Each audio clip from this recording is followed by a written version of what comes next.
Free audio post-production by alphonic.com. Hi everyone, I'm Brittany. Welcome to Randomness, where we talk about a little bit of everything, the deep, the weird, and the real. So take a breath, open your mind, and let's get into it. Today, we are diving into something that might completely change the way you look at the people in your life, especially the ones who make you feel the most.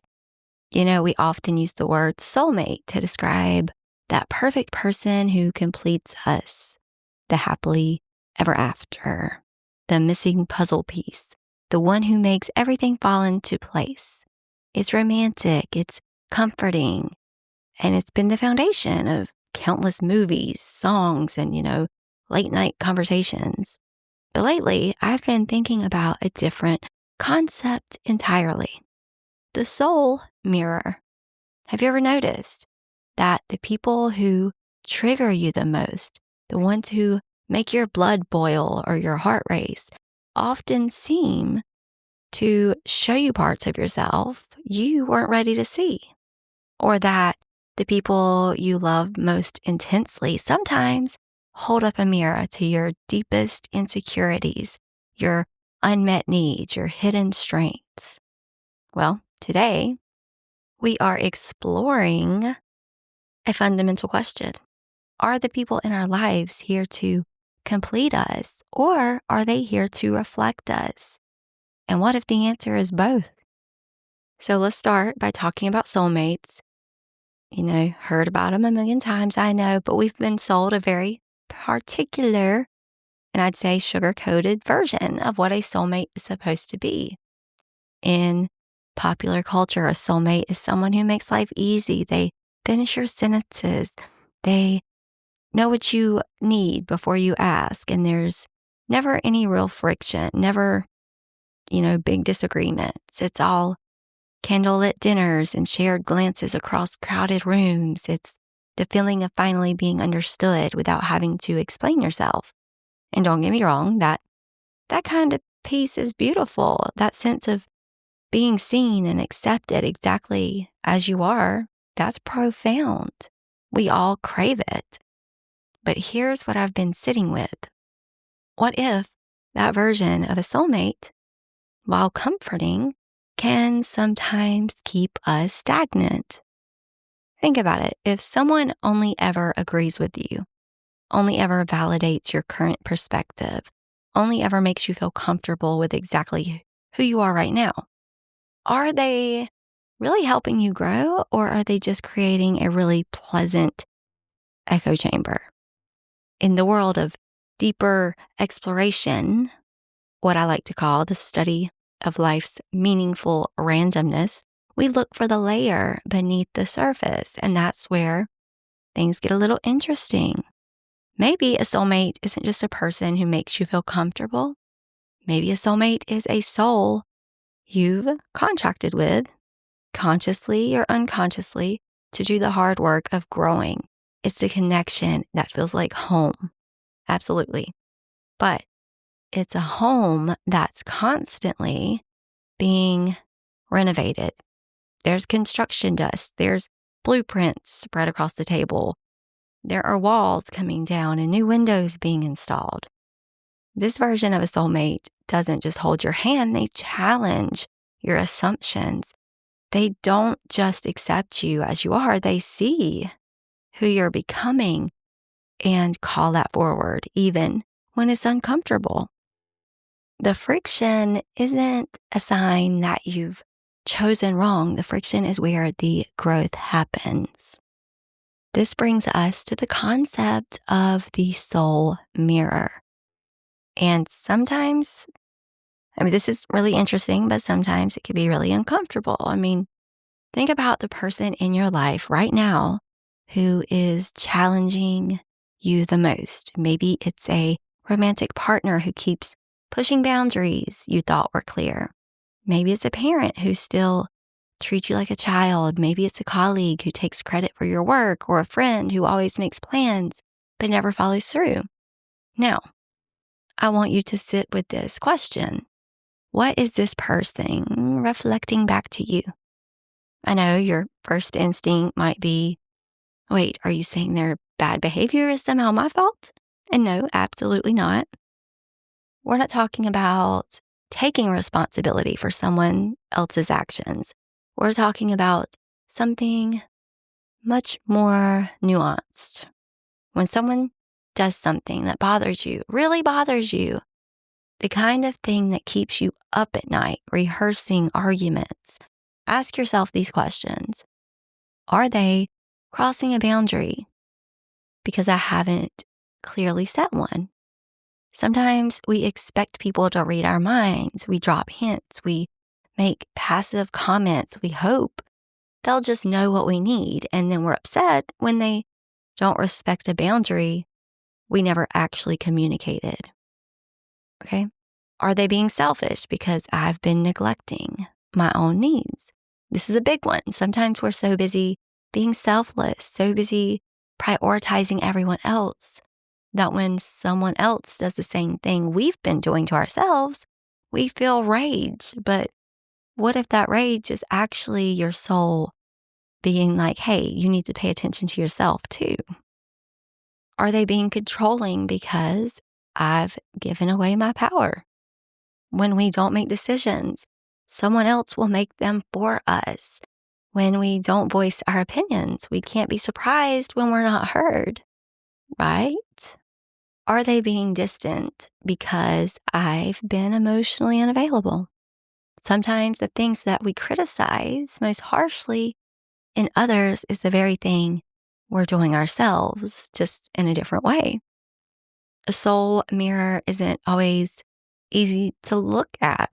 In fact, it's rarely easy. It's like those dressing room mirrors with the fluorescent lighting that shows every flaw, every imperfection, everything you'd rather not see. But truthfully, it's constructive, even when it's uncomfortable, even when it makes you want to look away. It's constructive. When we stop blaming the other and start looking at the reflection, that's where real transformation begins. That's where self-awareness deepens. That's where you start to see that the randomness of who you meet isn't so random after all. It's a curriculum, and your soul is the student. How you like that one, y'all? How?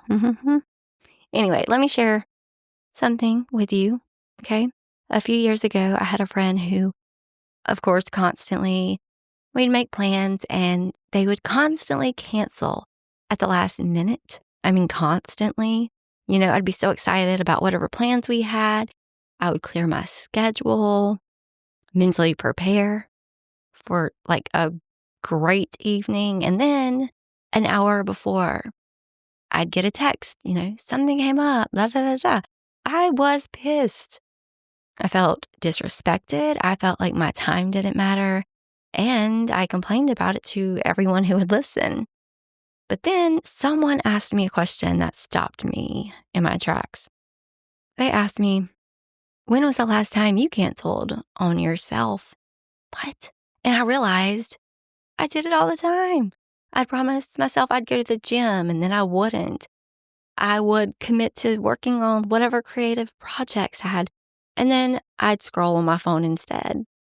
I would tell myself I'd go to bed earlier, and then what I'd do? Didn't. I'd stay up watching just one more episode of my favorite show. So hard to stop. But my friend wasn't teaching me about respect. Not really. She was teaching me about self-commitment. She was reflecting back to me my own pattern of not honoring the promises I made to myself. Once I saw that reflection clearly, everything kind of shifted. I started keeping my commitments to myself. And you know what happened? That friend either started showing up more consistently, or her cancellations stopped bothering me as much because I was no longer looking to her to validate that my time mattered. I was already showing myself that it did. That's the power of the soul mirror. So here's where we land. Maybe the secret is that every soulmate is a mirror, and every mirror has the potential to be a soulmate.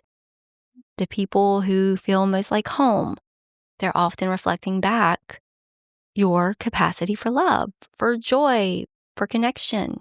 They're showing you who you are when you're at your best. And the people who challenge you most, they're reflecting back the places where you still have work to do, the boundaries you need to set, the self-love you need to cultivate, the patterns you need to break. And when we embrace the people in our lives as teachers, not in a condescending way, but in a genuinely curious way, our relationships stop being about what we can get from them. They stop being about whether someone is meeting our needs or disappointing us. They start being about who we are becoming. Every interaction becomes an opportunity for insight, and every conflict, it becomes a chance to ask, what is this showing me about myself? Every moment of deep connection becomes a mirror of your own capacity for presence and love. And this doesn't mean you stay in relationships that are harmful. This does not mean that you tolerate abuse or disrespect. Recognizing someone as a mirror doesn't mean you have to keep looking if the reflection is destroying you, okay? But it does mean that before you walk away from a challenging relationship, you ask, what was I meant to learn here? What pattern am I repeating? What part of myself was I avoiding? Because if you don't learn the lesson, the universe has a funny way of sending you the same teacher in a different form. You know what I mean? So here's my invitation to you this week. Take a look at your relationships, all of them, the ones that feel easy and the ones that feel hard, the ones that bring you joy and the ones that trigger you. Don't look for perfection. Look for the reflection. Ask yourself, what is each person showing me about myself? What patterns are they illuminating? What parts of me are they calling forward? Both the beautiful parts and the parts that still need healing. And then here's the real work. Thank them silently if you need to. Thank them for being your mirror. Thank them for showing you what you couldn't see on your own. Because the people in your life, every single one of them, are part of your soul's curriculum. They're here to help you grow, to help you see, to help you become. The question isn't whether they're your soulmate. The question is, are you willing to look in the mirror that they're holding up? Yep, that's correct. Anyways, that's it, guys. Thank you so much for listening today. If this episode resonated with you, I would love to hear about it. Who in your life is acting as your soul mirror right now? What are they reflecting back to you? Yep, let me know. And until next time, keep looking for the reflection, keep doing the work, and remember, the randomness isn't random at all. All right, guys, that's it for today. Thanks so much for listening. If you enjoyed today's episode, make sure to follow. And remember, keep your energy grounded, your mind open, and your curiosity alive. Free audio post-production by alphonic.com.